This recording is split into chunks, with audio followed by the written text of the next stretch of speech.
to the previous concept, which you're going to see there's a lot of relevance to the previous concept.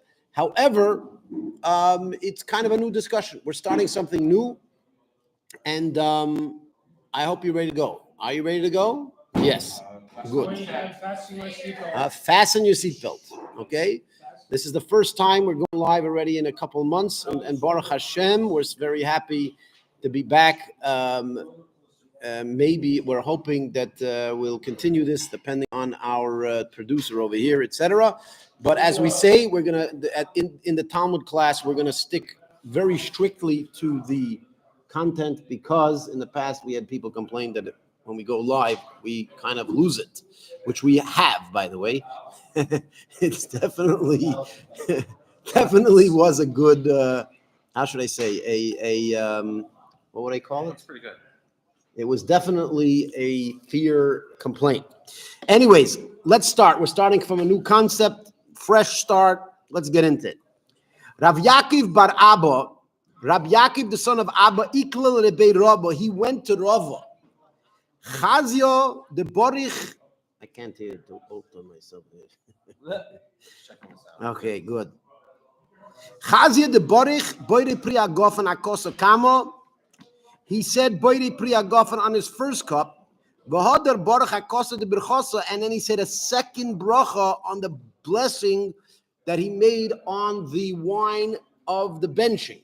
Right? So we know we make officially, by the way, I've said this in previous classes, but officially, every single time you bench with a mezumin, if you have 3 or more people and you eat together, you should be making a birchas hamazon with a cup. And what we do is we say the bracha after, we say Boire Priya Gofen after benching on the wine itself. Yeah. Well, akosa is on the cup, from the word kos. Kos is cup. Yes, kos. Yeah. Good. So again, we make the blessing he made a blessing on the cup during the meal, and then he made a blessing on the cup after benching, which means he made 2 separate times. He said the blessing, Boire Pri Hagofen. Yes. But that's not our minhag. What are you talking about? That's exactly what we do today. We only say one time. When? After benching, we say baby. Yes. Good. So this is a story told, and now we're going to have a bit of a back and a forth, going back and forth. Okay? Good? Excellent. Gesundheit. Now, I want to point out that on the sheets that you have over here, you will see that I bolded Aleph Lamed. Aleph Lamed stands for Omar Lei. And then, of course, I bolded Omar Lei, Omar Lei, Omar Lei. I did this repeatedly, and I want to tell you why. Okay? It's very important in Talmudic language that whenever you have the word Omar Lei, it's actually there to tell you something very important, is that we're passing the microphone from one person to the next.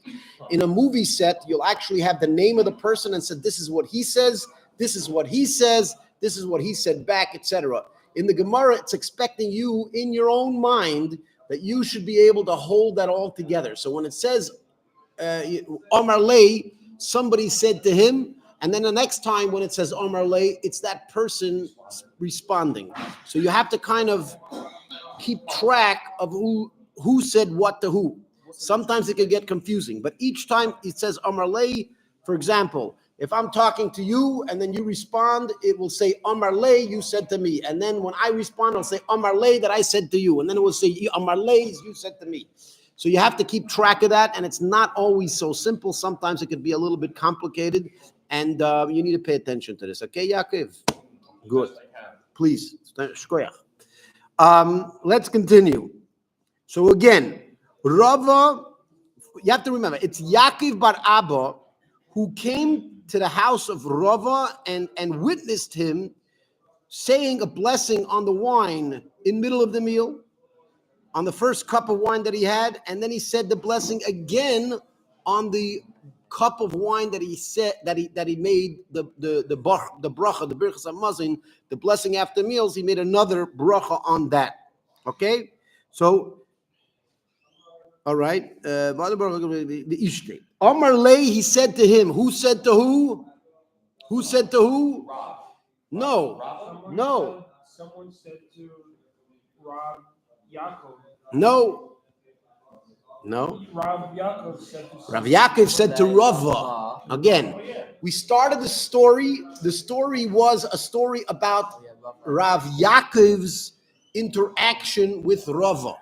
Okay, and therefore the first Amar Lay is Rav Yaakov talking to Rava, right? Because otherwise, why would we even bring him into the story?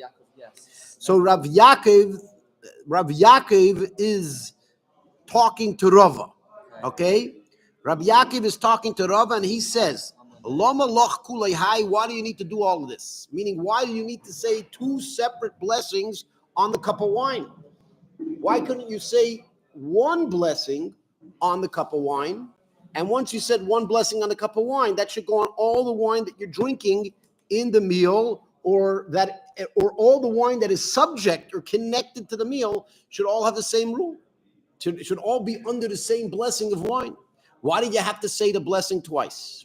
Okay, so that was a question that Rav Yaakov asks to Rava. Okay, good. That's the first Amar Loy. Amar Loy is Rav Yaakov talking to Rava. Now we're gonna have another Amar Loy. Lama kulei hai. First of all, I stopped the middle of a sentence. It says, why do you need to do all this? Ha barich lon mar chad zimna. My master has blessed already once, which means you already said one blessing on the cup of wine. Why would you have to make another blessing on the second cup of wine? Right? We usually make a blessing on what? We make a blessing on, Your ritual plus when you're. usually when we eat or drink, okay, right? You make one blessing on each type of food, and that covers all the types of food. We have different blessings. What do we have? Shahakel niya bidvari. Shahakel niya bidvari is what? It's like a general bracha. It's a general bracha on anything that doesn't have a particular category. Very good. We have the other bracha, Boide Pri Adama, blessed is God for creating the fruits of the earth. And that is only for things that do not grow on, they grow from the earth, vegetables, but they do not grow on trees. Grow on trees, we say Boide Pri Eitz. If it grows, if it's specifically from the 5 grains, we say Ruvain. Depends. That's why I asked you. Oh, you said Ura Moitzi. Oh, very good. You got it. You said Ura Moitzi. I was thinking you're going to say it depends. It does depend. It depends whether it's bread. If it's bread, we say Amoitzi lechem min haaretz. If not, we say Beide mine mezonos. Because bread is processed. Is that why? No, because bread is actually considered the staple of human food. Is bread and made out of the 5 grains. Who knows what's the 5 grains? Anybody? Wheat, barley, rye, spelt, and oats. Very good. The way I remember it, in the order that I remember it always, and I constantly remember it, is wheat, barley, oats, spelt, and rye. Right? Say it again. What? Wheat, barley, oats, spelt, rye. Yeah, it's the order. And that's just the way I did. I think that's actually the official order. It is. I think it is. Yeah. No, not the pasuk. The pasuk doesn't actually mention all 5. No. Wheat goes before barley in the pasuk where it speaks about the species that the Eretz Yisrael was blessed with. Right. Yeah. But not the other 3 are not really mentioned in the pasuk at all. I don't think so. I don't remember. At least offhand, that I can't remember it being mentioned in the pasuk. What do you do when you have like a 7 grain or a 9 grain bread? Where you've got a bunch of different of the species that you honor. So again, first of all, I'm not sure 7 grains because in Judaism we only have 5 grains. There's only 5 grains in Judaism. Anything else is not considered. Grain. However, it could be that these are subcategories. When they say 7 grain, it could be that they're all subcategories. There could be different types of barley. Okay, there's different types of barley. There's different types of wheat. There's different types of spelt. There's different types of oat. But buckwheat. Buckwheat will not be considered that, and neither is rice. I mean, if you make flour out of corn, it's not considered a grain. How about millet? I don't know what millet is. the yellow. You could tell me. I still don't know what millet is. No. It might be a form of spelt. No, it's not. It's its own. It's an independent thing. It's what's that? What millet? Millet is corn flour. It's a small seed. It's a small seed. No. Yeah. Millet is just like a small seed. He says millet, but is it does it grow like a grass or no? No. It doesn't grow. No, I'm saying how does it grow? Is it like a grass with the are we eating the kernels from the grass? Like groups of seeds on a branch. Like I'm Right. not sure exactly. Yeah, like Is it a grassy thing or no? not too No, different it's than not. weeds, It's like a except, bush.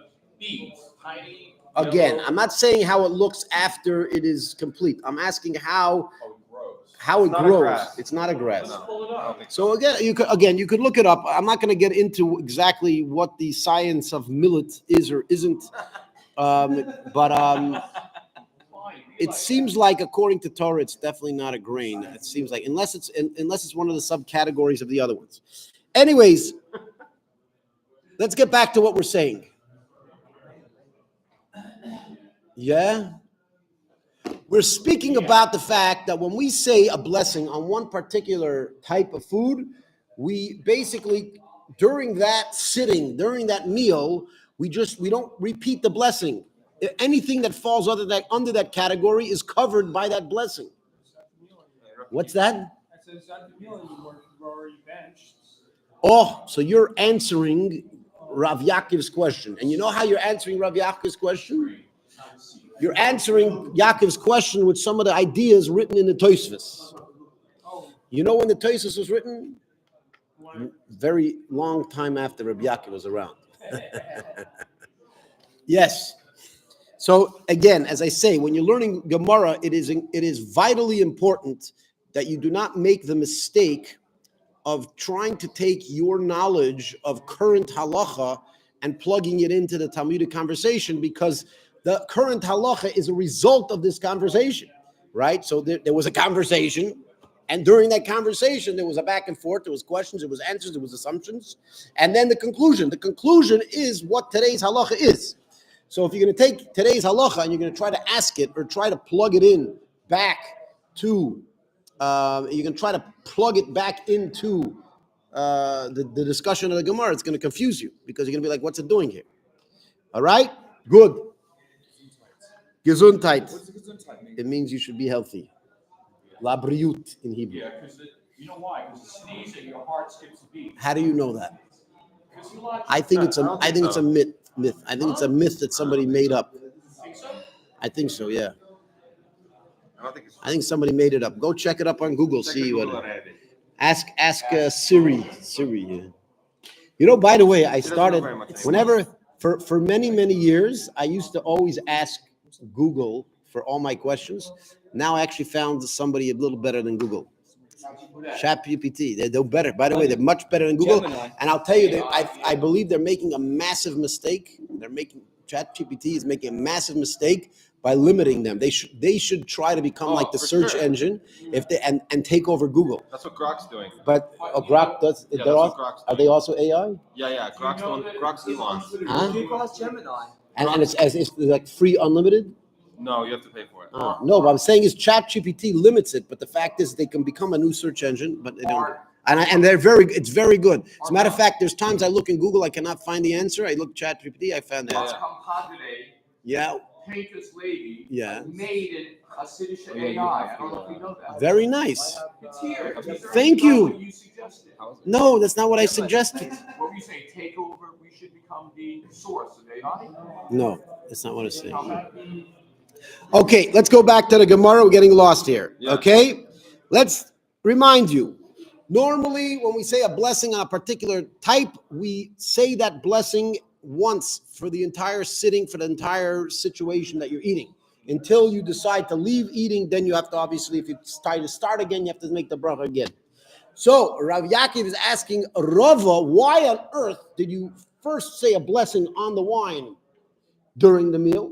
And then when you finished the meal and you said Birchat HaMazon, you said the grace after meals, you said again the blessing on wine. Seemingly they're connected to each other, right?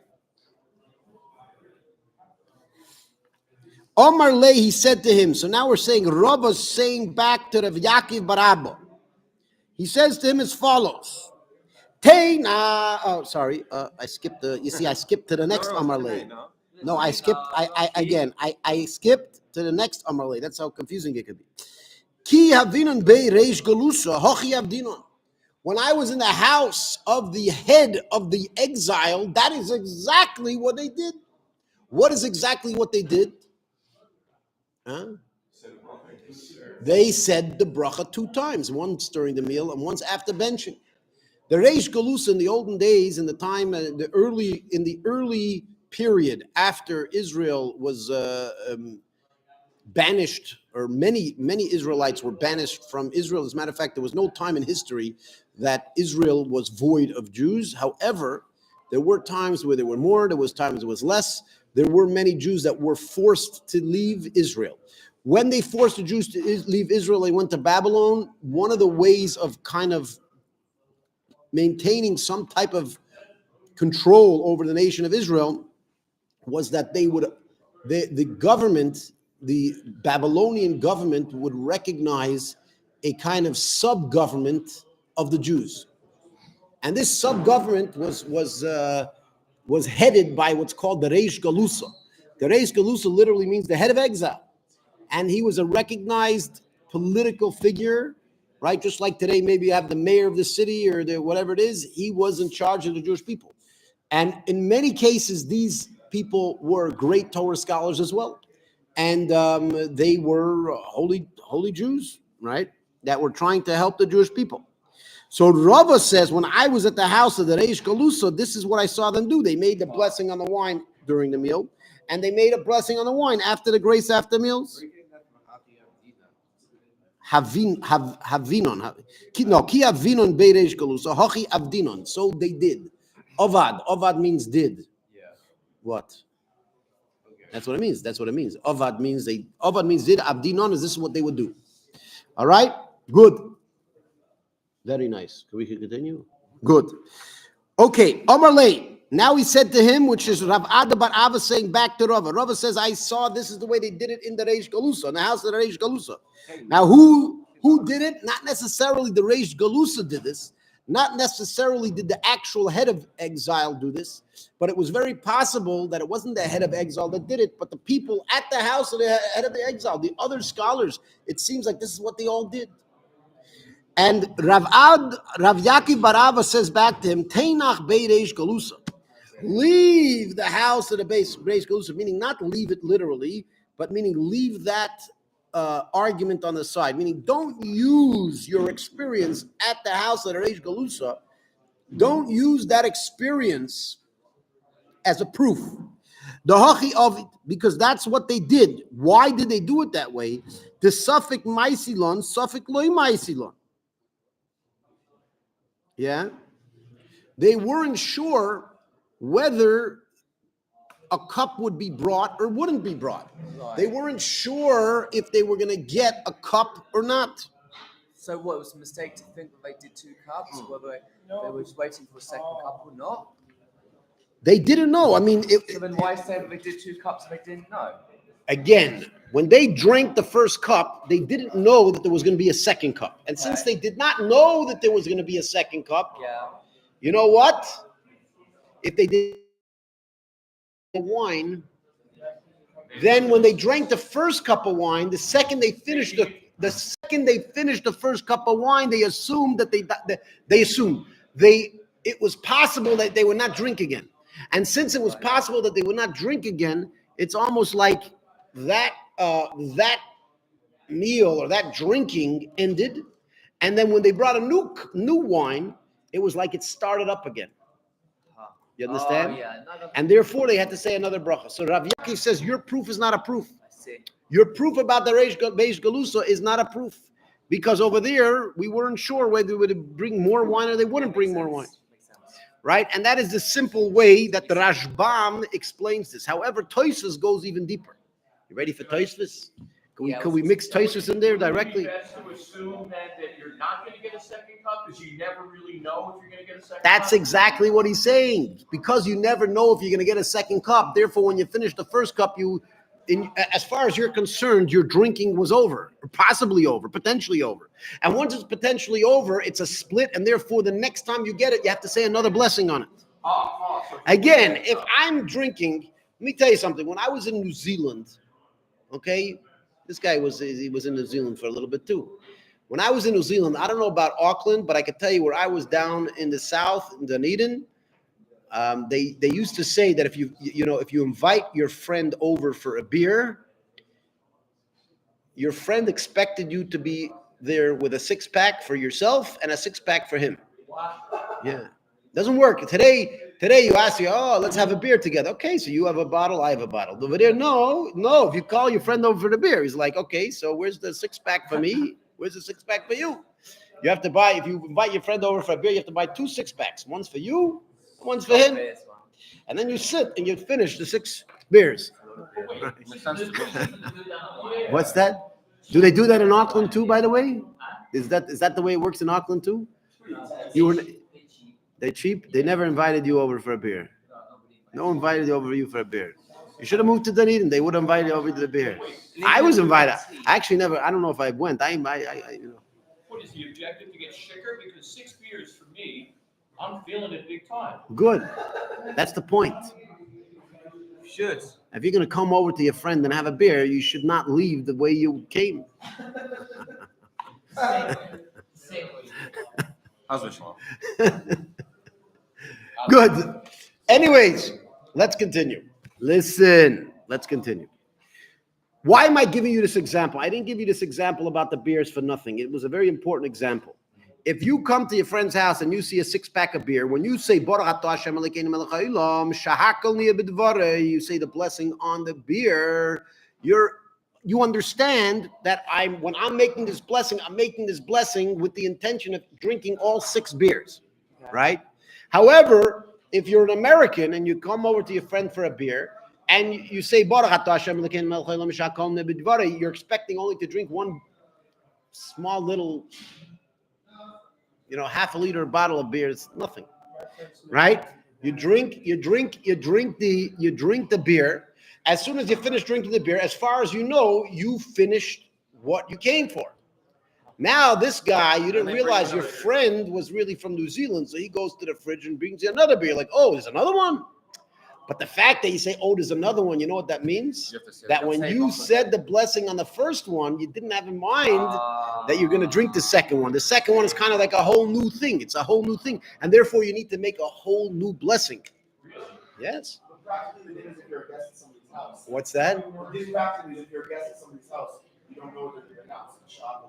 Well, it depends. I mean, some people, when you come to their house, there's already a whole table full of stuff. Yeah, but let's say they bring stuff that you can see it. It depends. It depends if you assumed it was going to be there or not. Right? And that's actually, there's a machloikis. I'm going to teach you this outside a little bit, but there's a machloikis between the Rashbam and the Tosfos. The Rashbam says it simply the way I said it. He basically explains whatever I just explained. Tosfos says, hold on a second. You think the Reish Galusa, this was the Reish Galusa. He was the governor. He was a prestigious guy. He's obviously not just going to give you 1 cup of wine. It was obvious that he's going to bring you a second, a third, a fourth. Who knows how much wine you're going to drink? Tosfos says, what are you talking about? What are you talking about? Why on earth would you think that you're only getting 1 cup of wine? Tosfos doesn't like that. Tosfos apparently, maybe he lived in a more prestigious place. He's like, excuse me? If you're coming to a prestigious guy's house, you're going to assume you're not only drinking 1 cup of wine. You're going to get a few cups of wine. Right? Yeah. Yeah, fear assumption. If I go to Daniel's house, he's not only going to pour me 1 cup of wine, and then that's it. No, 2 cups of wine, 3 cups of wine. If I drink 3 cups of wine, he's going to come. Oh, you drank 3 cups. I'm going to bring another cup. Yeah. Until I'm flat on the floor and I can't talk anymore. So is that enforced now? Because I would naturally, and I'm not proficient at this. Yeah. But I would drink a beer. If someone gave me another beer, I figured I've already set it off on the first beer. It's not. Again, if you did not assume that there was if you did not assume that there was a possibility that you're going to get a second beer, you have to make another bracha when he brings it. The assumption is even Oh, so that's essentially Tosfos is saying what you're saying. Tosfos is saying what you're saying is that at the house of the Reish Galusa, especially a wealthy guy, we're assuming he's going to bring more cups. Since we're assuming he's going to bring more cups, therefore the blessing should have gone on it. And therefore Tosfos doesn't like the explanation of the Rashbam.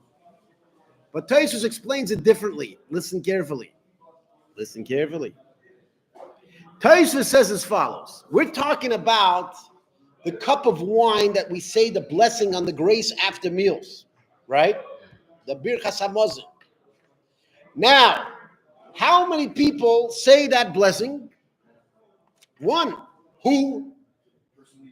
Who's that? We don't know yet. Brilliant. What? We don't know who's going to lead the benching. So Tosfos says that the reason, what Rabbi was saying is as follows. When we're in the middle of the meal, when we're in the middle of eating the meal, okay, so there's going to bring more wine. Once we say the meal's over, the meal's done, right? Now, once the Reish Galusa announces, okay, guys, meal's over, meal's done. Now everybody there assumes they're not getting more wine because the meal's done. He just said the meal's done. You're not going to get another wine after the meal's done. Only one guy gets an extra cup of wine once the meal is done because he's the one that's going to do Birchat Hamazon. Which guy is it? Which guy is it? We have no clue who it is. So every single person assumes that he's not that guy. It's not him. Right? There's 100 people at the table. Who says that you're going to be the one that is chosen to lead the benching? Why would it be the opposite? And since each person assumes they're not going to be the guy, because there's 100 people there, what's the chances of them being picked? So therefore, they're assuming they're not going to drink any more wine. Why would you make the opposite? It could be me. Therefore, I got to make sure I'm inclusive. I don't understand. Meaning, like, if you're one of the 100, it could be you. So okay, it could be, but it's not definitely you. It's possible. It's very likely it's not going to be you. I don't know that. You don't know what? That I might be the one. Okay, but you don't know. The point is that at that point, you don't know that you're going to drink more wine. You're assuming, again, during the meal, you're assuming, okay, he's going to bring more wine, because he's the base Reish Galusa, and that's what they do. But the second the meal's over, you're like, okay, well, the meal's over. There's a chance, maybe there's a chance I'm going to lead the benching, but I don't know that as a fact. And therefore, in my mind, I kind of lose the attention from that blessing that I made, and therefore I have to make another blessing. That's what Tosfos says. So again, you see the Tosfos very often goes a little deeper than the Rashbam and Rashi, and that's what Tosfos says. Please don't tell it to any guys out there because they're supposed to learn Tosfos on their own. And since you guys are not at that level yet, do me a favor, go off your phone. I don't like people on their phone during my class, right? Unless you're watching me on your phone, and then my class is your phone. Especially right now, we had like 3 people there watching on their phones. By the way, I looked up the thing about the heartbeat. Yeah. It does. It does. It change, but it doesn't change the electrical activity, but there is some time. Anyways, let's continue. Where are we? Okay, so now we understand again. Now that we understand what is going on in the house of the Reish Galusa, in the house of the head of the exile, right? Let's understand what Rav Yaakov is saying. When Rava was in the house of the Reish Galusa, the head of the exile, when he was there, he was one of many people, and he had no right to determine who is the one to bench. Who's going to determine who's the guy that leads the benching? The Reish Galusa, the head of the exile. So it wasn't his choice. However, when Rav Yaakov was in the house of Rava, and Rava was the one that actually benched, so he was the head of the household, which means it was his choice to choose who benches. Now, since it was his choice who was going to lead the benching, now all of a sudden he always had in mind to drink wine. Understand? He chose himself. That's actually what he did. Since he chose himself, he knew that he was going to want to lead the service. Oh. So therefore, he knew he was going to continue to drink wine. When he was out the other person's house, and he was one of many, and there's no definite that he was going to get chosen. And by the way, not necessarily did he even lead the benching in the house of the Reish Galusa. Somebody led the benching, and whoever that somebody was said a blessing on that cup. But the person who led the benching didn't necessarily know he was going to lead the benching till after he was asked. And therefore, when the meal was over, he wasn't sure he was going to be asked. And therefore, from his perspective, he finished drinking his wine. And therefore, he had to say another blessing. However, this is not the case of Rava, who was the head of the household, who was the one determining who was going to lead the benching. And he, in fact, led the benching. And therefore, seemingly, it was all part of his intention. Yeah. The blessing, again, the person leading the benching says Boire Priyagofen after benching. Yeah, but let's say someone walked into the house. Yeah. Before Kiddush, you said, you're leading the benching today. You'd still say Boire Priyagofen. No. It's a whole separate. Again, you are now mixing halacha into the Talmudic discussion, which I told you is a fatal error in your ability to understand what's going on. Again, Rav Yaakov is having a conversation with Rava, okay? Rav Yaakov is telling Rava, why are you making this blessing after benching? Rava answers him, because that's the way I saw them do it in the Reish Galusa. Rav Yaakov tells him back, he says that's not a good enough proof, because in the house of the Reish Galusa, no one knew who was going to bench. And since no one knew who was going to bench, so therefore, that could be the reason why he said it. Right? And therefore, that's not a good enough proof. In other words, he's asking Rava to come up with a better proof than the one that he just did before. Right? Does that make sense? Good. So again, Rav Yaakov's response is that the Reish Galusa is different. I explained why it's different. Right? Amar Lei, now Rava answers back to him a different answer to the same challenge, which obviously will circumvent this concept. Okay? What is that? Amar Lei, he says, Ano avdi ki talmidei de Rav. I did like the tradition of the students of Rav.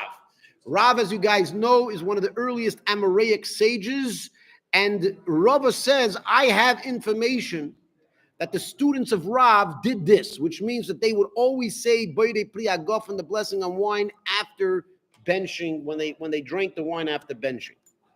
Right? And now he's going to quote the Rav Brunyo, the Rav Hananel, these two great rabbis, Rav Brunyo and Rav Hananel, Tamidi, the Rav Havu, they were both students of Rav. They were sitting in a meal. They were having a meal together. Koi alayu Rav Yevo Sabo. Rav Yevo Sabo was servicing them. He was the waiter, or the butler, whatever it is. He was servicing these two great students of Rav.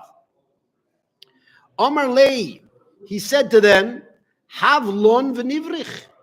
He says, let's begin benching. Let's start saying the grace after meal. In other words, let's stop eating and let's start saying the grace after meals. But that doesn't mean he's going to lead, just because he says.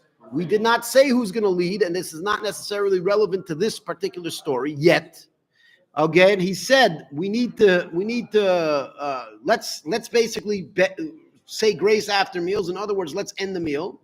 L'soif, in the end, Amrulei, he said to them, Havlon v'nishti. He says, no, let's not. I don't want to stop eating just yet. I don't want to stop the meal just yet. Let's continue drinking. Let's have a nice drink. Yeah. Good. Amar Lahu, he said back to them, Hachi Amar Rav, so said Rav. Kivon da Amri so Havlon v'nichrich. Once you said, let's make the grace after meals. In other words, let's end the meal. Itasro lechu lemishte.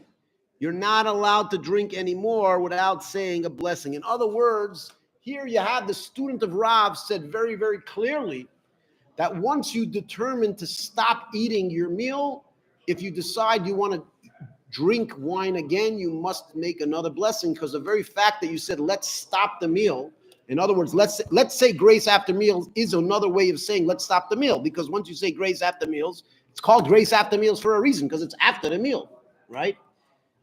Right? Makes sense? Grace after meal. Doesn't say grace during the meal. We don't do grace during the meal. We do grace after the meal.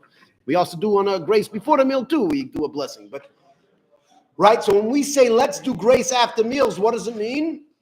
It means let's stop eating. And once we say let's stop eating, whatever blessing we made prior, it's now, I would say it expires. Expires. It's finished. Why? Because once you determine to stop eating, your blessing that you made prior is no longer relevant to that food, because the blessing is only relevant to the food in that sitting. The second you say, let's end the sitting, let's stop eating, you ended that, and now you need to say another blessing, right? So Rava essentially is bringing proof from this story that Rav's opinion was that once you say, let's do grace after meals, anything you drink or eat afterwards, you must say a new blessing on it, because the previous blessing expires at that point, right? Good? Yeah. So that precludes any more blessings, right? You wouldn't be able to. So let's just finish right here. The Gemara says, my timer, what is the reason behind this?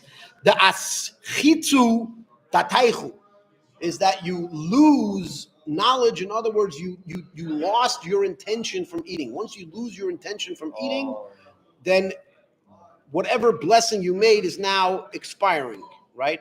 The second you lose, again, the blessing only applies while you're still intending to eat.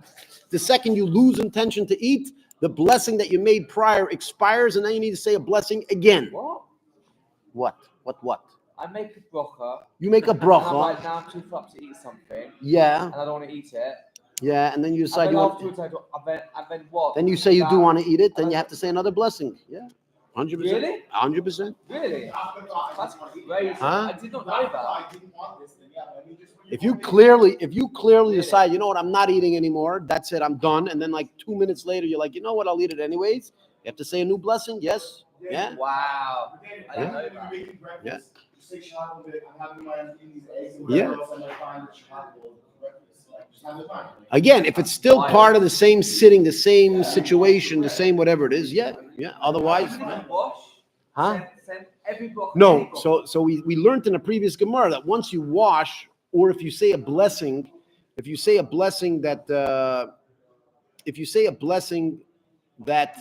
you're required to say a grace after meals, etc., it won't apply. Oh. Of course, according to this opinion, it would apply if you make a clear statement, not necessarily if you change your mind back and forth, but if you make a clear statement, you make a proclamation, right? You make a proclamation, let's make the grace after meals. If by making that proclamation, you expire any blessing you say before then, right? Right? Good. Do you mind if I make I wouldn't say a commercial break, but an explanation for people? I don't know who these people are online watching us. They might not know what we're talking about, but I think it's important to mention to them, at least if you don't mind me spending the time, is that the Jewish people, before you eat anything, you must say a blessing. You bless God, and there's different blessings for different types of food. Not every single food has its own blessing, but there's different categories of food that have different blessings, right? And you are obligated to say a blessing. It actually says if you eat food without blessing God, it is a form of theft, because it is you taking God's resources by not recognizing him. It's almost like you're saying it doesn't belong to him. Therefore, every time we eat, we say a blessing before. Now, once you say the blessing on a particular category, during that, I wouldn't call it a meal, but during that sitting, even if it's a snack, it might not be a meal, just might be a little snack. So during that concept, then you will not need to repeat that blessing for that category. You won't need to do it again. Why? Because you're still part of it's almost like it's part of your original intention. So say, for example, coffee is shahakol niya b'dvari. So are eggs, right? So if I'm eating my coffee and drinking my coffee and eating my eggs, right? So again, when I made the blessing on the coffee, I had the intention that I'm drinking coffee and eating eggs, right? So as long as that intention is still, I would say valid, wouldn't say valid, but it's still relevant, then you do not need to say another blessing. The second the intention of the original blessing becomes invalid, it expires, which means the second you decide you're stopping to eat, that blessing no longer is applicable, right? Does that make sense to you? Well, I didn't hear it. I was flying. You didn't hear the flying is flying around you. I'll use that again. A little fly can serve such a big person. It always amazes me. It's little teeny little thing. Rabbi, what about the food that sometimes gets caught in your mouth? That we don't. What about it? No, once it's in your mouth, you're done. Right? We're talking about taking new food, etc. Anyways, I have a question for you. yes. I always wonder, okay, so I'm sitting down with breakfast, I have my coffee, I have my eggs. Yeah. And I'm gonna say shahako, Yeah. all this stuff. Like, that's what I'm thinking about. Yeah. But then, I take the eggs out of the pan, I put them on the plate, I put my Yeah. screen on, I sit down at the table, and I just say shahako. And in that moment, I'm just saying shahako on my eggs. Like, I'm going, Right. my eggs, but like a minute earlier, I would thought to myself, when I say shahako, I'm going to say it on everything. But when I actually said shahako, I just came out of my mouth. Well, first of all, you have to understand what's the general intention of what's going on when you say shahako, meaning you're sitting there by a meal. I think the bigger issue would be is what happens if you make shahakal on your eggs, and then after you make shahakal on your eggs, you're like, hey, you know what? I want to also have a yogurt, and you literally didn't even think of having that yogurt before. It's a problem. I mean, it's not a problem. You have to say another bracha. If you sat down, you thought the eggs and coffee and whatever else I might decide later. If you're sitting down for breakfast and like I'm a super ADD guy and like I can never decide what I eat, and I'm always in the middle of eating one thing and I decide to eat another thing, and so I'm sitting down right now to eat a little bit of breakfast, then technically it should all be, by the way, as long as you don't move from one room to the other. If you move to another room, it could be a problem also. Correct.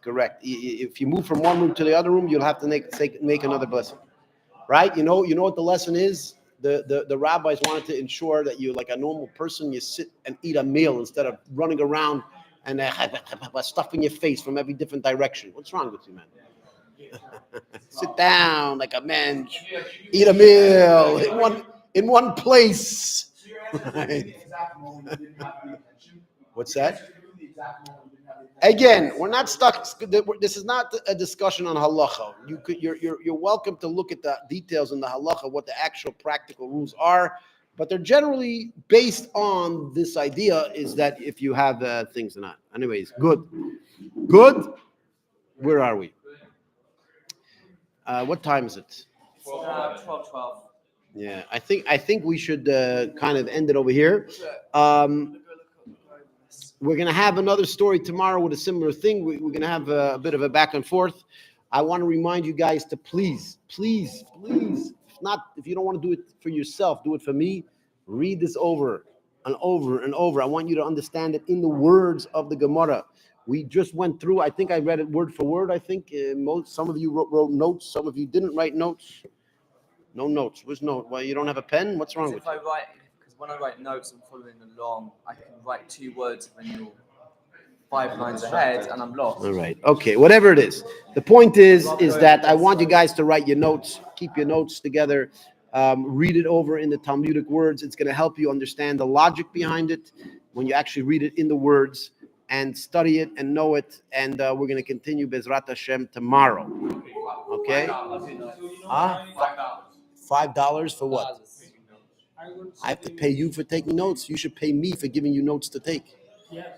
Okay, forget I said. Take it back.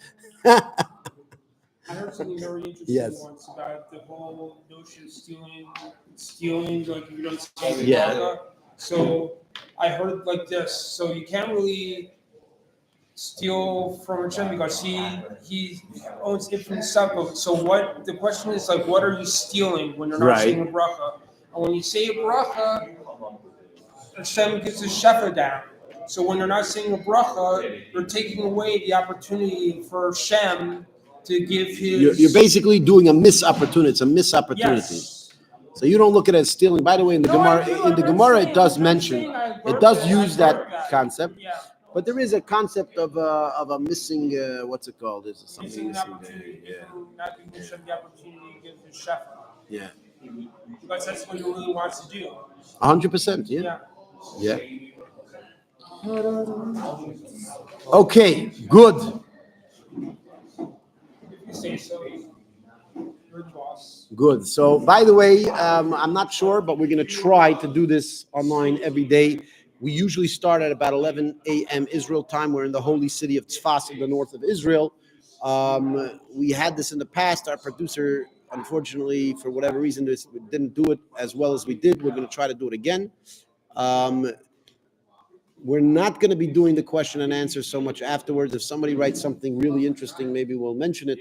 But we're not going to do the question and answer session afterwards as we did in the past because it was too time consuming. We might, if my producer gets his act together, we might actually make a separate program where we can ask questions and answers, right? But over here, we're going to just do Talmudic stuff, direct Talmudic stuff right here during this program. And I invite you, again, it's 11 a.m. Sometimes we start a little late, up to 11:15 a.m. This is Israel time, which I'm not sure where you are, but we are actually +2, right? We're GMC +2. I have another question. Huh? I think we're GMC +2, but yeah. Anyways, that's that. Thank you for joining everybody online. Wait, hold on. Hold on. Wait a second. First of all, yes. Yeah. Oh, anyways. There you go. Anyways, we love you guys. Enjoy. Come back. We'll see you, Bezrat Hashem. If you didn't subscribe yet, do it now before you forget this second.